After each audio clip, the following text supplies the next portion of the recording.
Delhi border पर किसानों को अपनी मांगों को लेकर बैठे हुए अब 1 महीना बीत चुका है और कुल 44 किसान इस दौरान अपनी जान से हाथ धो चुके हैं।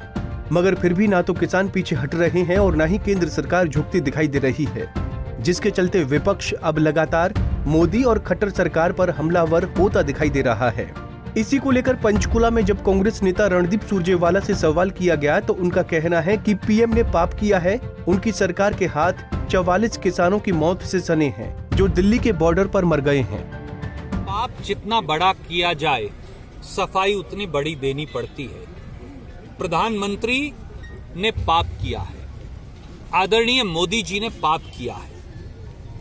आदरणीय मोदी जी और उनकी सरकार के हाथ 44 किसानों के खून से सने हैं जो पिछले 31 दिन में मर गए दिल्ली के बॉर्डर पर।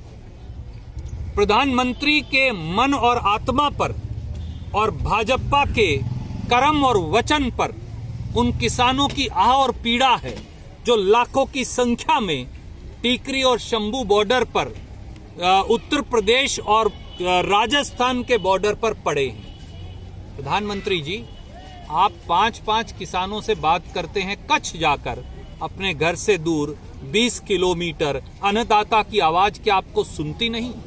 प्रधानमंत्री किसान निधि का स्वांग रचते हैं। 14 करोड़ 64 लाख इस देश में किसान हैं। उन्हें अगर 6,000 रुपया दें तो 88,000 करोड़ रुपया सालाना बनता है।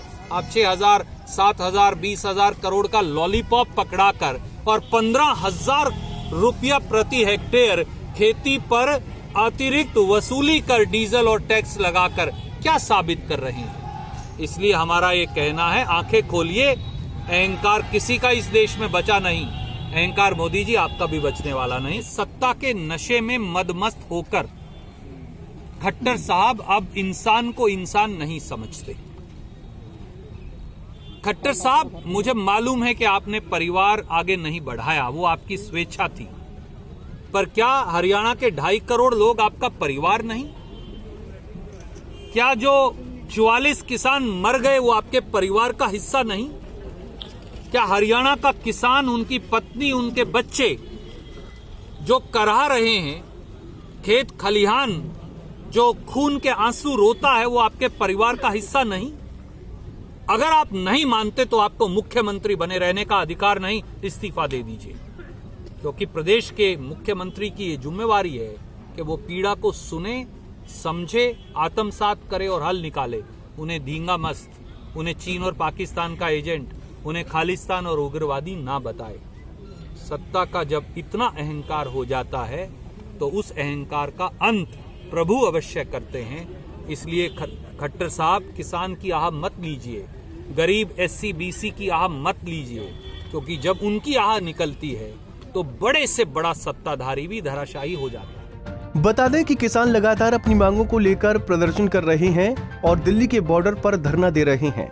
खुले आसमान के नीचे रहना और वहीं खाकर सोना, इतनी सर्दी में सभी किसान बर्दाश्त नहीं कर पा रहे, लिहाजा सर्दी की वजह से उनकी मौत हो रही है।